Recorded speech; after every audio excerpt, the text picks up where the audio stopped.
Hello everyone. आज का हमारा सब्जेक्ट है टीडीपी। और जैसे कि हम पहले डिस्कस कर चुके हैं, केल्विन का economic principle for transmission line और उसके लिमिटेशंस।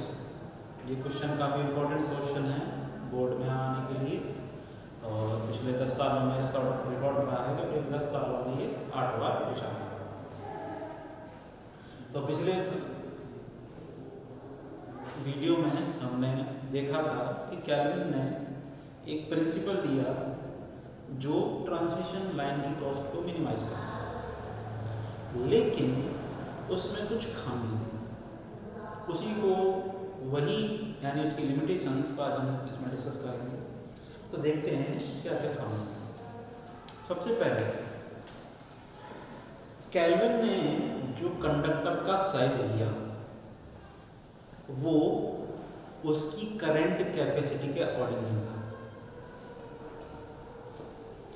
जो कंडक्टर का साइज लिया उन्होंने वो उसकी करंट कैपेसिटी के अकॉर्डिंग नहीं था।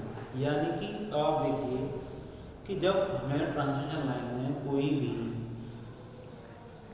पावर का ट्रांसमिशन करना है तो सबसे ज़रूरी क्या है, उसमें लोड से आती है करंट। तो उन्होंने करंट को ही कंसीडर नहीं किया, करंट कैपेसिटी को कंसीडर नहीं किया। तो ये इसमें सबसे बड़ी खामी है। इससे क्या हुआ कि उनके लॉ के अकॉर्डिंग जो भी कंडक्टर का साइज निकल के आया उसका साइज एक्चुअल में जो करंट कैपेसिटी होनी चाहिए थी उस कंडक्टर के साइज से क्या था, कम था। यानी कि जो केल्विन कंडक्टर का साइज था less than current capacity conductor size, यानी एक्चुअल में करंट कैपेसिटी बॉडी कंडक्टर होना चाहिए था उससे कम था। यानी अब केल्विन के कंडक्टर का साइज कम है। जब साइज उनका कम है तो जाहिर सी बात है उसका resistance compared to the current capacity conductor क्या होगा, कम होगा एरिया। जब एरिया आप कम करेंगे तो आर इक्वल्स टू लगभग area resistance, resistance increases. Resistance increase होने से आपके वोल्टेज ड्रॉप इंक्रीज हो जाएंगे, और वोल्टेज ड्रॉप इंक्रीज हो जाएंगे तो उस कंडक्टर के द्वारा जो भी वोल्टेज रेगुलेशन है वो क्या होगा, पुअर होगा।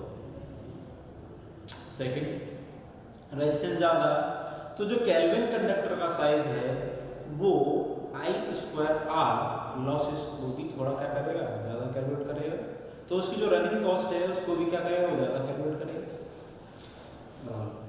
अगर कंडक्टर का साइज कम है तो आप जानते हैं कि A = πd², π/4d²।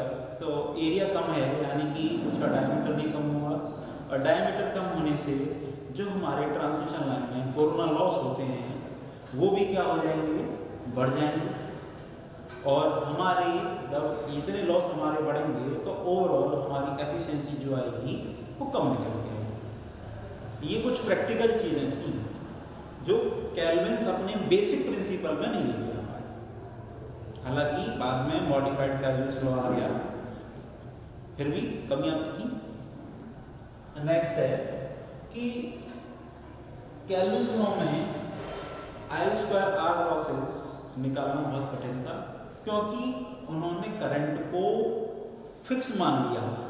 लेकिन वास्तव में करंट फिक्स नहीं होता, लोड फिक्स नहीं होता। लोड फिक्स नहीं होगा तो करंट फिक्स नहीं होगा। लोड आप और हम कैसे फिक्स कर सकते हैं? मान लीजिए इलेक्ट्रिकल में 10 घर हैं, 10 घर में अपने कोई एक आदमी अपने घर में पंखा चला रहा है, कोई एक अपने घर में पंखा बंद कर रहा है, तो आप कैसे कंट्रोल करेंगे लोड को? जब लोड को नहीं कंट्रोल कर पाएंगे तो आप करंट को भी कंट्रोल नहीं कर पाएंगे। यानी लोड वेरिएबल तो current variable, all time variable, 24 hours में कई सारे चेंजेस आते हैं। लेकिन उन्होंने जो है इसको फिक्स मान लिया। अब जब उन्होंने इसको फिक्स मान लिया तो अब इस तरीके से प्रैक्टिकली I² लॉस से निकालना काफ़ी क्या हो गया, कठिन हो गया। नेक्स्ट, उसके बाद क्या है कि केल्विन लॉ में पावर फैक्टर का कंसिडरेशन नहीं किया गया, लैक ऑफ पावर फैक्टर। तो पावर फैक्टर आप जानते हैं, जब आप पावर फैक्टर की इंपॉर्टेंस क्या है, पावर फैक्टर अगर ज़्यादा होता है तो करंट कम करता है, अगर पावर फैक्टर लो होगा तो करंट ज़्यादा होगी। यानी कि कहने का मतलब ये है कि ट्रांसमिशन लाइन में पावर फैक्टर का बहुत अहम रोल है, लेकिन यहाँ पर उसकी कमी देखी गई, जिसकी वजह से भी I² R लॉसेस को निकालना क्या हो गया, कठिन हो गया। जब I² R लॉसेस की हम बात करें तो सीधी सी बात हम कर रहे हैं केल्विन्स की रनिंग कॉस्ट की, क्योंकि इसी पर केल्विन्स की रनिंग कॉस्ट डिपेंड करती है। Next, temperature consideration.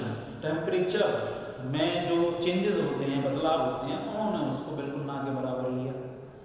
अब ऐसा तो होता नहीं कि आप टेम्परेचर चेंज ही ना हो, उन्होंने टेम्परेचर फिक्स मान लिया। अब प्रैक्टिकली क्या होता है कि ट्रांसमिशन लाइन में सर्दी का मौसम है तो टेम्परेचर हमारे यहाँ नॉर्थ इंडिया में 4 डिग्री सेल्सियस 2 डिग्री सेल्सियस चला जाता है, गर्मियों के मौसम में 40 से 45 डिग्री सेल्सियस चला जाता है। और जब आप जानते हैं टेम्परेचर चेंज होता है तो टेम्परेचर के अकॉर्डिंग रेजिस्टेंस भी चेंज होता है। जो नॉर्मल हमारे कंडक्टर होते हैं, टेम्परेचर इंक्रीज रेजिस्टेंस इंक्रीज, और टेम्परेचर डिक्रीज होगा तो रेजिस्टेंस डिक्रीज होगा। तो इसकी वजह से हमारी दिक्कतें बढ़ जाएंगी, लॉसेस हम नहीं निकाल पाएंगे और भी कई सारी चीज़ें। इसके बाद कैपिटल कॉस्ट पर जो इंटरेस्ट और डेप्रिसिएशन होता है, इंटरेस्ट ब्याज डेप्रिसिएशन मूल्यह्रास, वो हर समय फिक्स नहीं होते हैं। अब ये फिक्स क्यों नहीं होते हैं? डेप्रिसिएशन का शुरुआती दिनों में, अगर मान लीजिए शुरुआती दिन है तो आपका जो डेप्रिसिएशन रेट होता है वो काफ़ी कम होता है, लेकिन जैसे जैसे टाइम तेज़ी से बढ़ेगा वैसे वैसे डेप्रिसिएशन रेट जो है तेज़ी से बढ़ता है। यानी जो मूल्यह्रास यानी गिरावट आती है किसी चीज़ की कीमत में बहुत तेज़ी से आती है, जितनी ज़्यादा वो पुरानी होगी। शुरुआती दिनों में कम होती है, यानी रेट जो है अंतर होता है दोनों के रेट।